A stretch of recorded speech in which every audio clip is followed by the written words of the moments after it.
Perang Aceh-Belanda atau disingkat sebagai Perang Aceh adalah perang Kesultanan Aceh terhadap Belanda bermula pada tahun 1873 hingga 1904. Kesultanan Aceh menyerah pada Januari tahun 1904, tetapi perlawanan rakyat Aceh dengan perang gerilya terus berlanjut. Pada 26 Mei 1873 Belanda mengisi-tiharkan perang ke Aceh, dan mula menembak meriam di tanah besar Aceh dari kapal perang Citadel van Antwerpen. Pada tanggal 5 April tahun 1873, Belanda mendarat di pantai Cerumen di bawah pimpinan Johan Harmen Rudolf Kohler, dan segera menguasai Masjid Besar Baitur Rahman. Kohler membawa 3,198 tentera pada masa itu. 168 daripadanya adalah pegawai. Pada tahun 1873 Perang Aceh meletus terhadap Belanda. Perang Aceh disebabkan oleh 1. Belanda menduduki kawasan Siak. Akibat persetujuan Siak tahun 1858, di mana Sultan Ismail menyerahkan wilayah Delhi, Langkat, Asahan dan Serdang ke Belanda, walaupun wilayah ini berada di bawah kendali Aceh sejak Sultan Iskandar Muda. 2. Belanda melanggar Siak, sehingga Perjanjian London berakhir, 1824. Di mana kandungan Perjanjian London adalah Belanda dan United Kingdom membuat peruntukan mengenai sempadan kuasa dua wilayah di Asia Tenggara yaitu garis lintang Sinakpura. Keduanya mengakui kedaulatan Aceh. 3. Aceh menuduh Belanda tidak menepati janjinya, sehingga kapal Belanda yang melewati perairan Aceh ditenggelamkan oleh Aceh. Perjanjian ini telah dipersetujui oleh pihak British karena Aceh memang bersalah terhadap Belanda. 4. Pembukaan terusan Suez oleh Ferdinand de Lesseps menjadikan perairan Aceh sangat penting untuk trafik perdagangan. Perjanjian 1871 Sumatera dibuat antara Britain dan Belanda, yang terkandung, British memberikan kebebasan Belanda untuk mengambil tindakan di Aceh. Belanda mesti menjaga keselamatan lalu lintas di Selat Sumatera. Belanda membenarkan Britain untuk berdagang bebas di Siak dan menyerahkan wilayahnya di Guinea Barat ke England. 5. Akibat persetujuan Sumatera 1871, Aceh memasuki hubungan diplomatik dengan konsul Amerika, Italia, Turki di Singapura, dan menghantar seorang utusan ke Turki pada tahun 1871. 6. Akibat hubungan diplomatik Aceh dengan konsul Amerika, Italia dan Turki di Singapura, Belanda menjadikannya alasan untuk menyerang Aceh. Naib Presiden Majelis India Frederick Nicholas Nieuwenhuizen dengan 2 kapal perang datang ke Aceh dan meminta maklumat dari Sultan Mahmud Shah mengenai apa yang telah dibahas di Singapura, tetapi Sultan Mahmud enggan memberikan maklumat. 7. Belanda mengisi-tiharkan perang ke Aceh pada 26 Mei 1873 setelah melakukan beberapa ancaman diplomatik.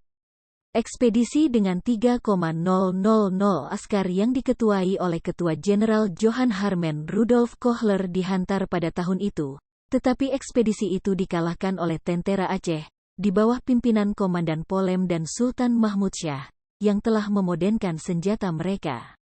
Dan juga Kohler sendiri ditembak mati di hadapan Masjid Besar Baitur Rahman pada tanggal 10 April tahun 1873. Ekspedisi kedua di bawah Jenderal Jan van Swieten berjaya menawan Istana Sultan. Apabila Sultan Mahmud Shah meninggal dunia pada tanggal 26 Januari tahun 1874, beliau digantikan oleh Tuanku Muhammad Daud yang dinobatkan sebagai Sultan Aceh di Masjid Indrapuri. Pada tanggal 13 Oktober tahun 1880, kerajaan penjajah, setelah berjaya menakluki istana, memberitahu dunia bahwa Aceh telah ditaklukkan dan perang berakhir. Tetapi kenyataan pemerintah Belanda itu salah. Perang Aceh terus gerila dengan semangat fisabilillah terus menyala di seluruh Aceh. Peperangan gerila ini berterusan sehingga tahun 1942 sebelum orang Jepun tiba.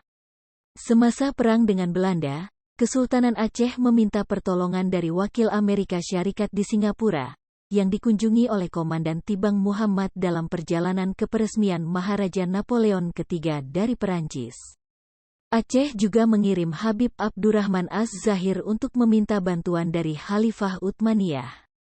Tetapi Empire Utsmaniyah pada masa itu sedang menghadapi pencerobohan Rusia yang mencontohi subjeknya seperti Uzbekistan dan lain-lain. Sedangkan Amerika Syarikat enggan campur tangan dalam urusan Aceh dan Belanda. Perang meletus sekali lagi pada tahun 1883. Pasukan Belanda coba membebaskan pelaut British yang ditawan di salah satu wilayah Kesultanan Aceh, dan menyerang kawasan itu. Sultan Aceh menyerahkan tahanan dan menerima pembayaran yang cukup besar sebagai pertukaran. Sementara itu, Menteri Perang Belanda, August Willem Philip Weitzel, sekali lagi mengisitiharkan perang terbuka terhadap Aceh. Belanda kali ini meminta pertolongan dari pemimpin tempatan, termasuk Teuku Umar. Teuku Umar dianugerahkan gelaran ketua perang yang hebat dan pada tanggal 1 Januari tahun 1894 ia juga mendapat bantuan Belanda untuk membina tenteranya.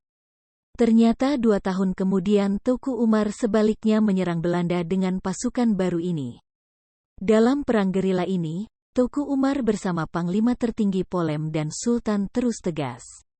Tetapi pada tahun 1899 apabila serangan tiba-tiba oleh Van der Dusen di Melaboh, Teuku Umar meninggal dunia.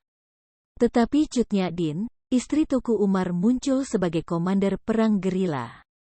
Pada tahun 1892 dan 1893, Belanda menganggap mereka telah gagal mengambil Aceh. Dr. Christiaan Snouk Hurgronje, pakar Islam dari University of Leiden yang berjaya memperoleh kepercayaan dari banyak pemimpin Aceh, kemudian menasihati orang Belanda bahwa serangan mereka harus diarahkan kepada ulama, bukan sultan. Cadangan ini berjaya. Dr. Snouk Hurgronje, yang telah menyamar selama 2 tahun di pedalaman Aceh, memeriksa masyarakat Aceh dan pentadbiran negeri. Karyanya direkodkan di bawah tajuk Rakyat Aceh, The Aceher. Buku itu menyebut rahasia bagaimana menaklukkan Aceh. Isi nasihat Snouk Hurgronje kepada Gubernur militer Belanda yang berkhidmat di Aceh adalah: 1. Meninggalkan kumpulan Kemala, yaitu sultan berdomisili di Kemala, dan pengikut mereka. 2. Sentiasa menyerang dan memukul ulama. 3. Tidak mahu berunding dengan pemimpin gerila. 4. Mewujudkan asas tetap di Aceh Besar. 5. Menunjukkan niat baik Belanda kepada rakyat Aceh, dengan mendirikan langgar, masjid, memperbaiki jalan pengairan dan membantu pekerjaan sosial Aceh.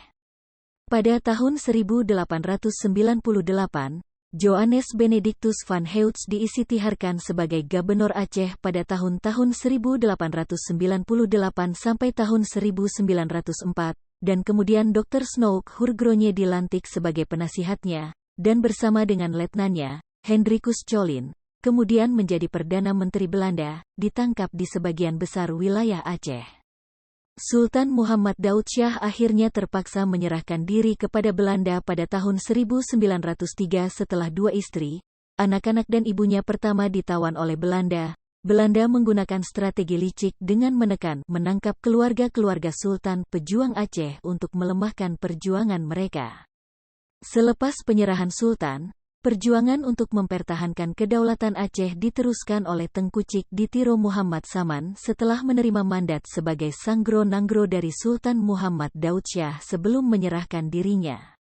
1904. Penculikan licik yang strategi terhadap anggota keluarga pahlawan Teuntara Aceh, misalnya Christoffel menculik pengasas Sultan dan Tengku Putro, 1902.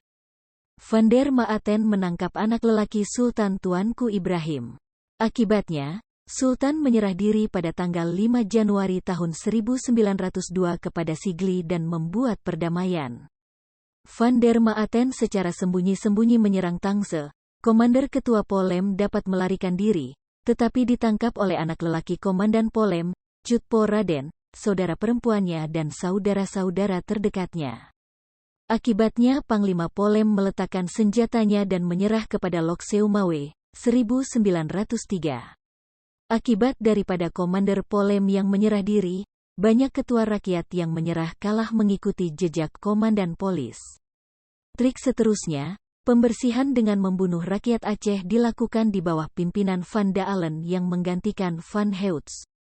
Seperti pembunuhan di Kutareh, tanggal 14 Juni tahun 1904, di mana 2.922 orang terbunuh, terdiri daripada 1.773 lelaki, 1.149 wanita dan kanak-kanak. Taktik terakhir menangkap Cut Nyak Dien, istri Tuku Umar yang masih bertempur gerila, walaupun keadaan fisikalnya sangat lemah walaupun mata itu buta. Cut Nyak Dien akhirnya ditangkap selepas pengawal pribadi yang dipercayainya membuat perjanjian rahasia dengan Belanda. Potong Banyak Dien kemudian diasingkan dan mati, dikuburkan di Sumedang, Jawa Barat.